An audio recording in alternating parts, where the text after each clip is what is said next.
कहेंगे? बाड़ू थाना अध्यक्ष जो ये मोनू कुमार जो थे, हाँ। चमार जाति के, जी जी वो चमार जाति का बोलकर पीटा गया बेरहमी से। जी जी। और गांजा ये हाथ कैसे टूटा है सर? ये थाना अध्यक्ष को तोड़ा है मार के। कहाँ के थाना अध्यक्ष? ये बाड़ू के थाना अध्यक्ष मोनू कुमार और हाँ। 25 किलो गांजा और 600 ग्राम चरस रख जी जी कैसे हम लोग को जेल भेजा जा रहा था। जी जी। और कि अगर नहीं जाते हाँ। तो बोला कि फॉर्च्यूनर बरामद, उसी दबाव में लाकर हम लोग के ये क्या बोलते हैं, कान पकड़वा के माफी मंगवाया गया। माफी मांगे नहीं है, माफी मंगवाया गया है। जी जी।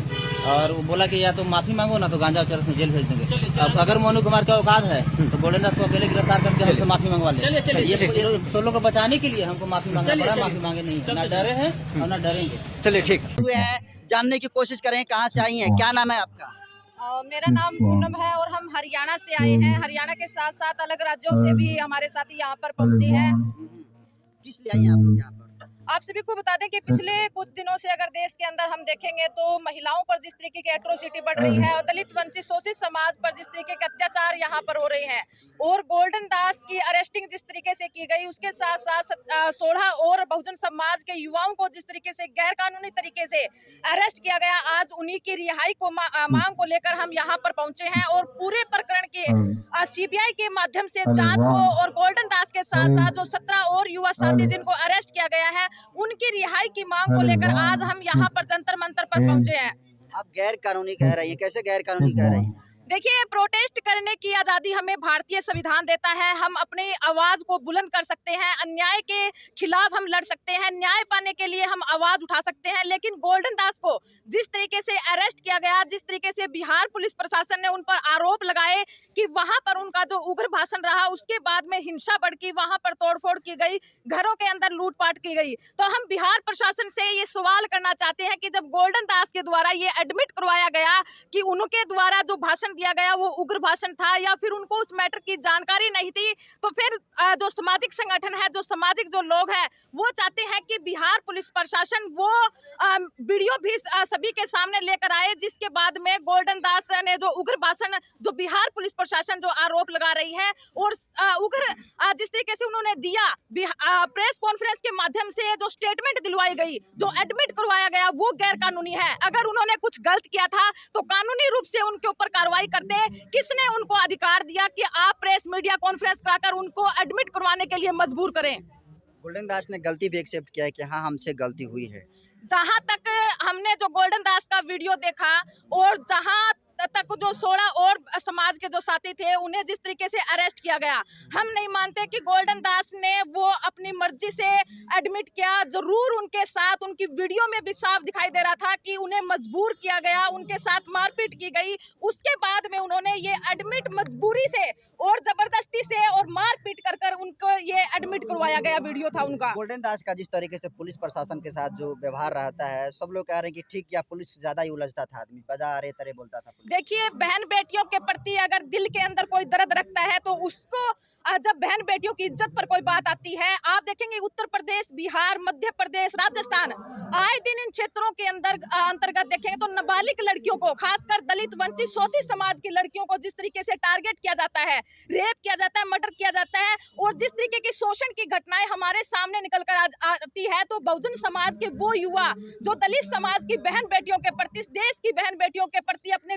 दिल में जो दर्द रखते हैं, वो समाज के हक अधिकारों की आवाज उठाते हैं, उनके लिए वो लड़ाई लड़ने का काम करते हैं। और इस देश का सबसे बड़ा दुर्भाग्य है कि आज तक जो देश बहन बेटियों के लिए जो आवाज उठाता है, जो हक अधिकारों की आवाज उठाता है, उसे ही अरेस्ट कर जेल के अंदर डाल दिया जाता है। तो देखिए, ये हरियाणा से चल कर आई है, क्या नाम है आपका?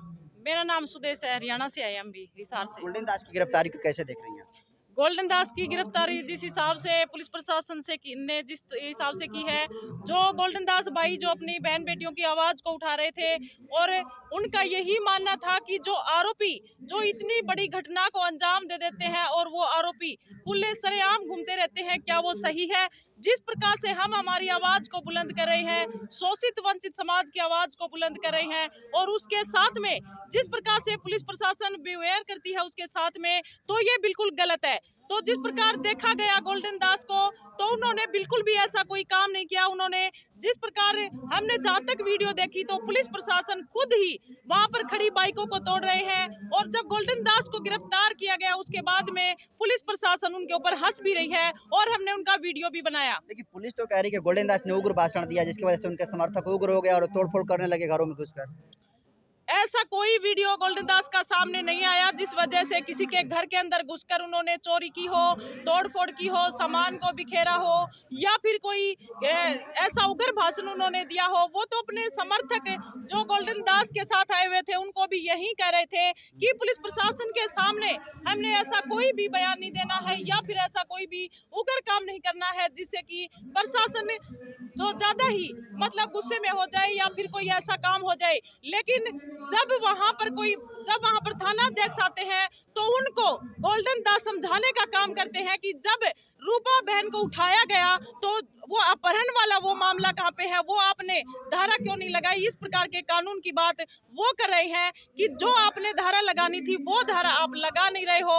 और जिस प्रकार से जो गोल्डन दास काफी समय से इन पुलिस प्रशासन की आंखों के अंदर चुभ रहा था, जिस तरह से आवाज उठा रहा है गोल्डन दास भाई, हमारा एक ऐसा योद्धा जो कोई भी इस आवाज को उठाने के लिए आगे नहीं आते, और जिस प्रकार की आवाज बहन बेटियों की आवाज को उठाएंगे तो उसके साथ यही सलूक किया जाएगा। यही है आज की प्रशासन, यही है आज की सरकार, जो भी हमारे समाज का साथी बोलेगा तो उसके साथ यही सलूक किया जाएगा। देखिए गोल्डन दास ने तुम्हें माफी मांगा है और एक्सेप्ट किया है कि हाँ मेरे से गलती हुआ है, तो आप कैसे कह रहे हैं कि गोल्डन दास को गलत तरीके से गिरफ्तार किया गया है? देखिए गोल्डन दास ने माफी तो उन्होंने मंगवाई है, इतनी उसके ऊपर अत्याचार किया गया गोल्डन दास के ऊपर कि उन्होंने माफी मांगने पे मजबूर कर दिया। अगर गोल्डन दास माफी नहीं मांगते तो पता नहीं पुलिस प्रशासन उनको ये भी समझती है कि गोल्डन दास अकेला है। गोल्डन दास अकेला नहीं है, गोल्डन दास के साथ भारत के तमाम अम्बेडकरवादी, तमाम बहुजन समाज के लोग आए हुए हैं। यहाँ पर भी जंतर मंतर के ऊपर आज बहुत बड़ा प्रदर्शन गोल्डन दास का हमने रखा है। गोल्डन दास की टीम ने, सभी बहुजन समाज ने, भारत के कोने कोने से सभी साथी यहाँ पर आए हुए हैं, और गोल्डन दास को अकेला ना समझे। पुलिस प्रशासन से यही कहना है, जो बिहार की पुलिस प्रशासन है, कि गोल्डन दास को जल्दी से जल्दी आप रिहा करने का काम करें, नहीं तो हम पूरे भारत को चक्का जाम कर देंगे। सबसे पहले हम जंतर मंतर के ऊपर हम संवैधानिक तौर पर आवाज उठाने का काम करेंगे। अगर उसके बावजूद भी अगर पुलिस प्रशासन गोल्डन दास भाई को नहीं छोड़ती है तो फिर हम बहुत बड़ा आंदोलन करने जा रहे हैं। धन्यवाद मैडम। क्या परिचय हुआ सर? जय भीम। हम हरियाणा से हैं, चांद बोध हमारा नाम है जी। हम भैया गोल्डन दास की आवाज़ को यहाँ बुलंद करने के लिए आए हैं। जिस हिसाब से बहुजन समाज के चुन चुन के साथियों को, जो बहन बेटियों की, SC ST की समाज की बहन बेटियों की जो साथी आवाज़ उठाता है, वो चाहे कोई भी संगठन का हो, SC ST समाज का जो संगठन है, जो साथी है, कोई भी युवा बच्चा, छोटी उम्र का या बड़ी उम्र का कोई भी साथी अगर SC ST की 1200-1300 जातियों की कोई भी आवाज़ उठाता है, उस आवाज़ को कैसे दबाया जाए, ये सारा का सारा जातिवादी खेल है। गोल्डन दास की CBI इस पूरे प्रकरण की जांच होनी चाहिए। इस जांच के अंदर आपको जितना भी पूरा का